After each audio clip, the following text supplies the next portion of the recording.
Opice, dezoláti, kreténi, hlúpi plochozemci. 3,5 roka nás urážali a vládli nám nevzdelaní babráci a miestami až psychopati.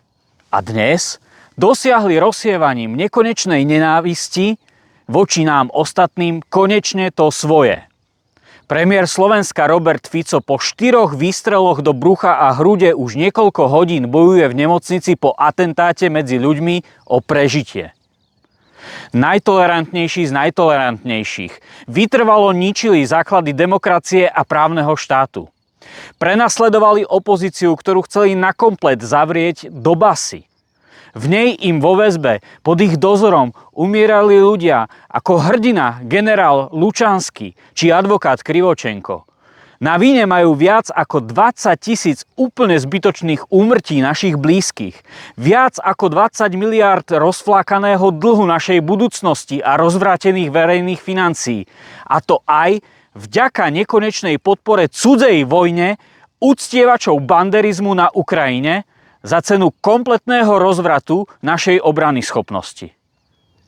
Všade vraj šíria lásku a toleranciu, ale pozor, to len výhradne voči tým, čo hovoria to isté, čo oni.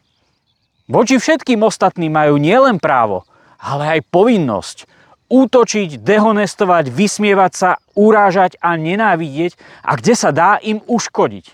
Vylúčiť ich zo spolupráce, ostrakizovať na okraj spoločnosti, znemožniť a zničiť v médiách. Zakázať im vôbec hovoriť ich vlastné názory, zablokovať, vymazať a najnovšie už aj vraždiť. V tom všetkom im pomáhajú hlavné médiá, ktoré popri do očí bijúcej neobjektivite, ktorá má k ich informovaniu najnižšiu dôveryhodnosť vo svete, pláču za údajnou mediálnou slobodou. A to práve aj v tieto dni. A pritom oni jediní boli tí, čo v celej histórii Slovenska zakázali publikovať a zničili silné opozičné médiá, o čom otvorene hovoria, ako ich vypínali. Vypli nám nielen ruské médiá, ale aj bezprecedentne naše vlastné slovenské médiá, aby sme mohli počúvať len tú jedinú ich pravdu a tvária sa, že toto je oslava demokracie a slobody prejavu. Keď sme fyzicky zozbierali 100 000 podpisov na 2-krát, aby sme ich zastavili, tak nám zakázali usporiadať referendum. Ale hneď, ako sa dá, sa zavzdušňujú nad fiktívnymi elektronickými petíciami, ktoré vie hocikdo jednoducho sfalšovať. Nútia nás akceptovať, že plochá zem je na smiech, o ktorej úvahe nesmie ani len padnúť úvaha a všetko ostatné sa musí popri tom zakázať. Ale inak, že je celkom normálne tvrdiť, že máme 72 pohlaví a rozprávať o kaďakých nebinárnostiach, pedofílii a všetkých možných ďalších zvrhlostiach už aj malým deťom ako o normálnosti. Dokonca už ani len hlúpu spevackú súťaž nemôžete dnes vyhrať, ak nie ste nejak sexuálne inak, čudný či výnimočný. Športovať môžete iba ak patríte medzi vyvolených a ak poslúchate. Jarkovi Nohavicovi rušili koncerty na Slovensku, lebo im nestačilo, že iba vyjadril nesúhlas s vojnou. Prenasledujú nás na každom jednom kroku a rozdrobujú nás na čo najmenšie možné čiastky, ktoré sa medzi sebou majú navzájom nenávidieť. Vraj plačú za ukrajinské detičky a zbierajú tolerantné peniažky na ďalšie zbrane, aby s nimi mohli zabíjať. Toľko je v nich lásky. Namiesto toho, aby žiadali racionálne mierové rokovania, ktoré ukončia smrť desiatok tisíc ľudí. Takto totiž môžu za ich ďalšiu nekonečnú nenávisť voči Rusom a všetkému ruskému nútiť iných, aby miesto nich v boji proti Rusom donekonečna umierali Ukrajinci. Desiatky tisíc detičiek v Gaze, kde reálne prebieha genocída a hladomor, je im však úplne ľahostajná. Tam už zrazu netreba štátu otrhnutému z reťaze zakazovať športovcom športovať, umelcom tvoriť, vedcom spolupracovať, či vôbec čo je len o tomto vraždení v nejakých médiách rozprávať. Týmto dokonca ďalej posielajú zbrane a divia sa, že ich považujeme za bláznov. Najlepšia je ich nenávisť voči všetkému ruskému a ktokoľvek, čo s ním mal niekedy niečo spoločné. Hokejisti, Slováci nemôžu reprezentovať Slovensko, lebo sponzori zo zahraničných firiem to hokejovému zväzu zakážu.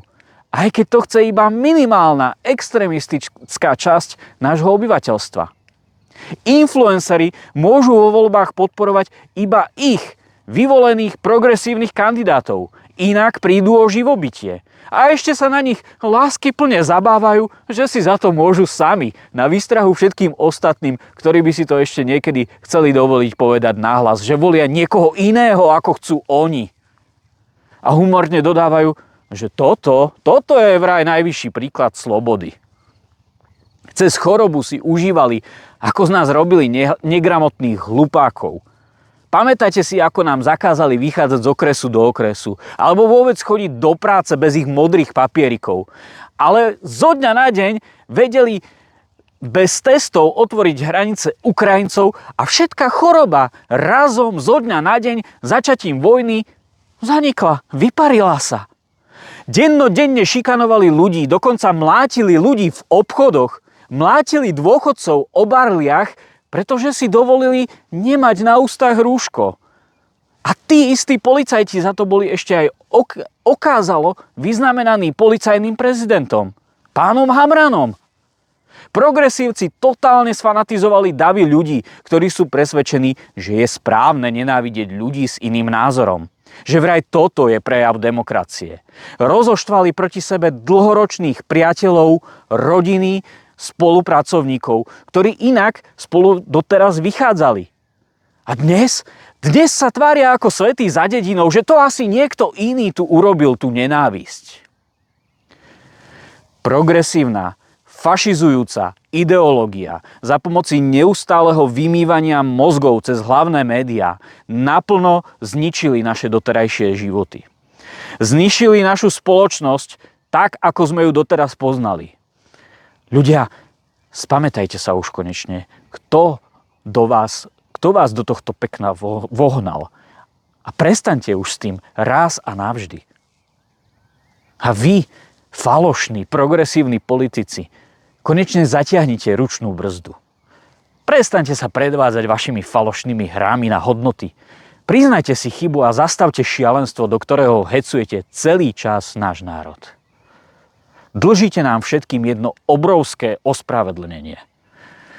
Dostali ste nás na okraj priepaste, na ktorej prehráme my všetci, ak konečne neprestanete so svojím predvádzaním sa. Dosť už bolo vašej odtrhnutej nenávistnej politiky. Buďte konečne príkladom a zastavte nekonečnú sériu nenávisti, ktorú ste vo vašich fanúšikoch rozbehli. Krv nášho 5-násobného premiéra dnes tečie len a len po vašich rukách. Zastavte to šialenstvo. Postavte sa pred národ a ospravedlňte sa zaň pred ľuďmi, ktorých ste sfanatizovali. Dnes sme všetci s Robertom Ficom.